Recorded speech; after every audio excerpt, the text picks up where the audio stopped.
Bismillahirrahmanirrahim. Assalamualaikum warahmatullahi wabarakatuh. Saya Atna Azhara dari Prodi PKPI dengan NIM 2402001. Di sini saya akan mengerjakan tugas psikologi umum, yaitu membuat video dengan menjawab satu pertanyaan dari beberapa pertanyaan yang diberikan oleh dosen, dan saya akan menjawab pertanyaan materi 12 mengenai gangguan psikologis nomor 12, yaitu gejala utama dari depresi mayor. Nah, sebelum masuk ke dalam jawaban, kita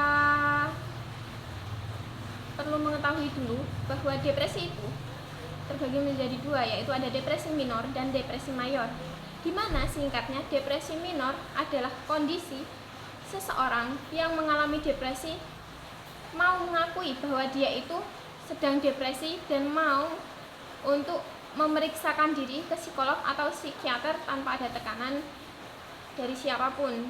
Jadi secara sukarela dia mengakui kalau saya itu depresi dan saya mau berobat. Nah, sedangkan depresi mayor itu kebalikannya, bahwa penderita depresi tidak mau mengakui bahwa dia itu sedang mengalami depresi. Bahkan apabila dia diberitahu oleh ahli bahwa dia mengalami depresi, dia tidak percaya kalau dia sedang mengalami. Jadi dia merasa I'm fine, aku baik-baik aja, aku tidak mengalami depresi, padahal tanpa sadar dia itu sedang mengalami depresi.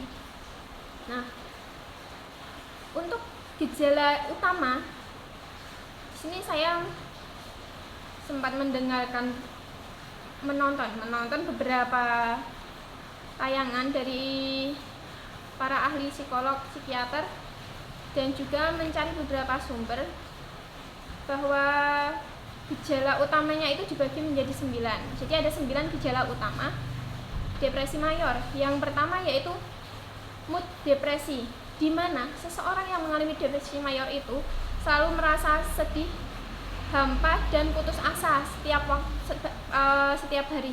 Jadi dia itu selalu merasa bahwa dia itu sedih, lalu merasa sedang putus asa, merasa bahwa hidup di dunia ini terlalu hampa, dan biasanya dia tidak tahu penyebabnya apa. Jadi tiba-tiba kayak kok tiba-tiba aku ngerasa sedih sih, kok tiba-tiba aku ngerasa kayak hidup ini terasa hampa gitu.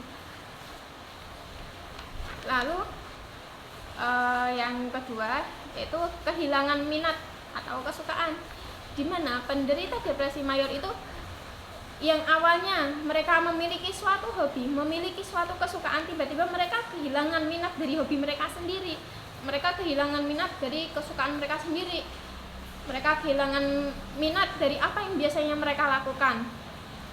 Contoh seperti saya hobi membaca, tapi tiba-tiba pada suatu waktu saya itu jadi merasa kalau membaca itu membosankan, kalau saya itu tidak suka membaca, saya tidak mau membaca, seperti itu. Lalu yang ketiga yaitu terjadi perubahan pola makan, di mana perubahan pola makan ini bisa terjadi baik peningkatan pola makan atau penurunan pola makan. Jadi biasa standarnya kita makan 1 piring sehari, tiba-tiba kita jadi nggak mau makan, atau tiba-tiba kita malah jadi kebanyakan makan 2 atau 3 piring dalam sehari. Kok sehari 1 kali makan gitu. Nah, habis itu yang keempat yaitu gangguan tidur, baik itu insomnia atau hipersomnia, dimana insomnia itu kita kesulitan tidur, rasanya itu udah capek, udah lelah, aku udah ngantuk, tapi kita nggak bisa tidur padahal kita pengen tidur gitu. Terus hipersomnia yaitu kita udah tidur semalam suntuk ya sesuai normalnya 8 jam, terus kita udah tidur siang tapi kita masih ngerasa capek, kita masih merasa lelah, kita rasanya pengen tidur terus seharian, kebanyakan tidur gitu. Lalu yang selanjutnya yaitu lelah every time, jadi setiap hari itu kita tuh ngerasa lelah, padahal ya kayak tadi yang hipersomnia, kita udah tidur terus setiap waktu itu kita tidur terus, nggak banyak kegiatan, kita nggak ngapa-ngapain, nggak ada kerjaan berat, nggak ada kerjaan yang kira-kira melelahkan, gitu nggak ada, tapi entah kenapa diri ini merasa lelah terus, kayak capek banget, padahal nggak ada apa-apa gitu, padahal ya kamu kan nggak ngapa-ngapain dari tadi, capek dari mana, kayak gitu loh. Apa Ustaz bahasanya informal, supaya lebih gampang saya menjelaskannya. Lalu yang selanjutnya yaitu pikiran negatif tentang diri sendiri, di mana kita itu selalu merasa negatif tentang diri sendiri, kayak kok aku gini banget sih, kok aku bodoh banget sih, kok aku jelek banget. Terus habis itu kayak kok aku gini, kayak contoh gimana ya contohnya, kayak ya pikiran negatif tentang diri sendiri. Jadi kok aku kayak gini sih, kan aku harusnya begini, harusnya seperti ini gitu loh. Pikiran negatif. Contoh aja gini, saya lihat di kamera, habis itu kok saya jelek banget sih, kelihatannya wajahmu jelek banget sih Atna, kayak gitu. Habis itu saya mengerjakan ujian kemarin, habis itu lihat nilainya, kok nilai kamu jelek banget sih, kok kamu bodoh banget, kenapa bisa nilainya jelek, padahal kan kamu udah belajar, kamu kan udah berusaha, kok nilainya masih jelek sih Atna, kok gini banget kamu, kayak gitu contohnya, mungkin seperti itu ya. Habis itu yang selanjutnya, sulit berkonsentrasi, sulit membuat keputusan, dan sulit berpikir jernih. Jadi kalau kita biasanya kayak gini, kita sedang menyimak pelajaran, contoh aja kita sedang menyimak mata kuliah, kita tuh nggak bisa konsentrasi menyimak ke depan, itu nggak bisa, pasti waiting kayak entah mainan pulpen, entah buka-buka buku, padahal ya cuma dibuka aja nggak dibaca, kayak gitu.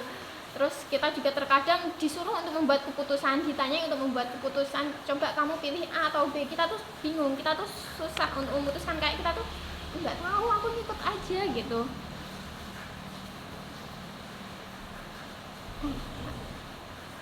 Habis itu yang selanjutnya adanya psikomotor agitasi atau retardasi, dimana agitasi ini jadi agitasi atau retardasi itu, agitasi adalah peningkatan aktivitas fisik tanpa tujuan, sedangkan retardasi yaitu penurunan aktivitas fisik dan respon. Contohnya aja, yang pertama agitasi dulu, peningkatan aktivitas fisik tanpa tujuan, seperti tadi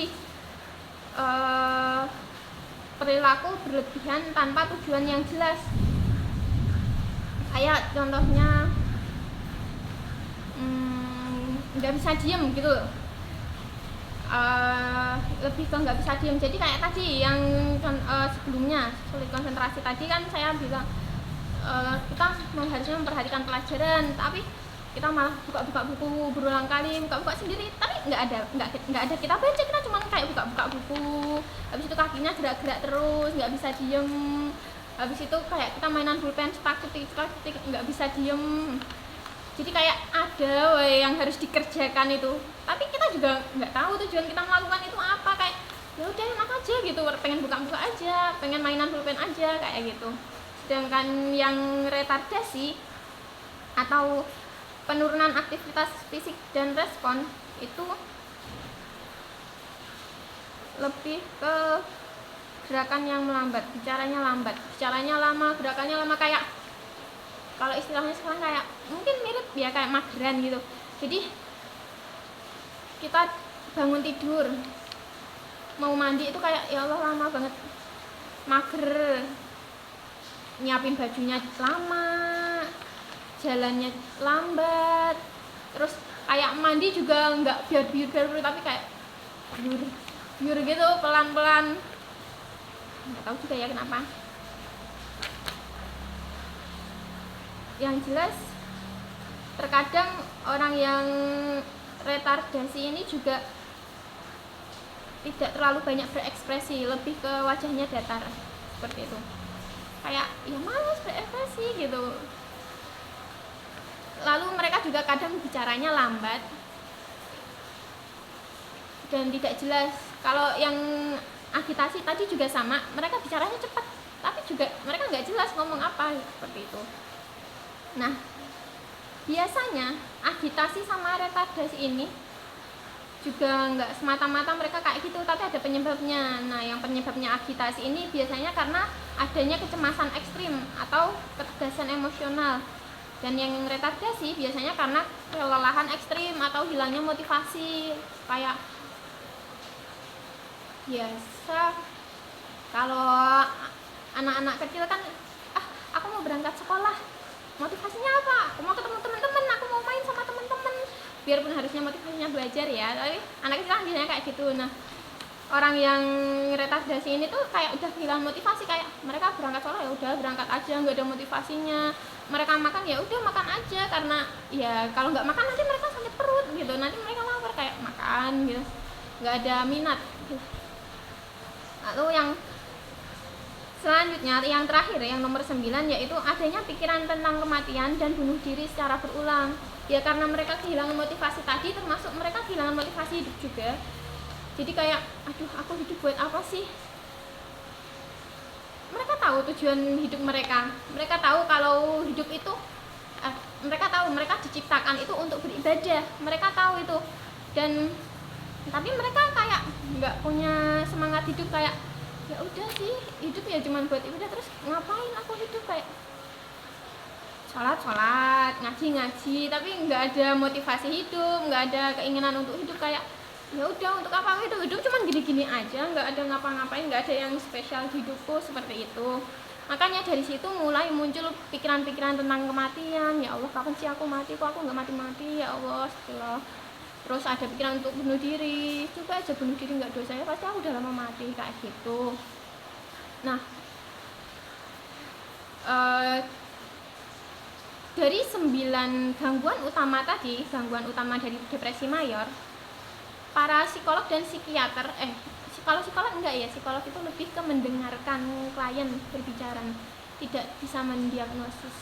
Jadi psikiater, para psikiater itu bisa mendiagnosis bahwa klien ini terkena depresi mayor itu apabila dia mengalami kejadian tersebut, perasaan yang dia rasakan tersebut selama minimal 2 minggu berturut-turut.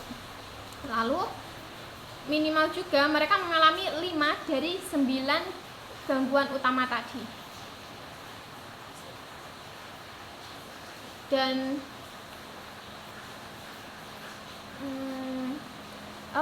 serta apa yang mereka rasakan, kayak moodnya tiba-tiba hilang, tiba-tiba nggak mau makan, terus tiba-tiba kepikiran buat bunuh diri, itu bukan disebabkan karena obat-obatan. Biasa kan kalau orang yang minum obat-obatan seperti narkoba, alkohol, kayak gitu kan, ya mereka juga seperti itu, kayak kelelahan, terus muncul pikiran-pikiran negatif sendiri, pikiran untuk bunuh diri. Nah, depresi mayor ini orang bisa didiagnosis. Kalau dia terkena depresi mayor, dia itu mengalami minimal 5 gejala utama tadi tanpa pengaruh obat-obatan. Jadi murni dari dalamnya sendiri seperti itu. Bukan karena dia minum minuman alkohol, bukan karena dia memakai narkoba, seperti itu. Mungkin sekian dulu dari saya. Apabila banyak kurangnya saya mohon maaf. Terima kasih. Dan saya juga minta maaf kalau bahasanya memakai bahasa yang informal, karena supaya lebih mudah juga menjelaskannya saya. Itu sekian dari saya. Wassalamualaikum warahmatullahi wabarakatuh. Terima kasih Ustaz.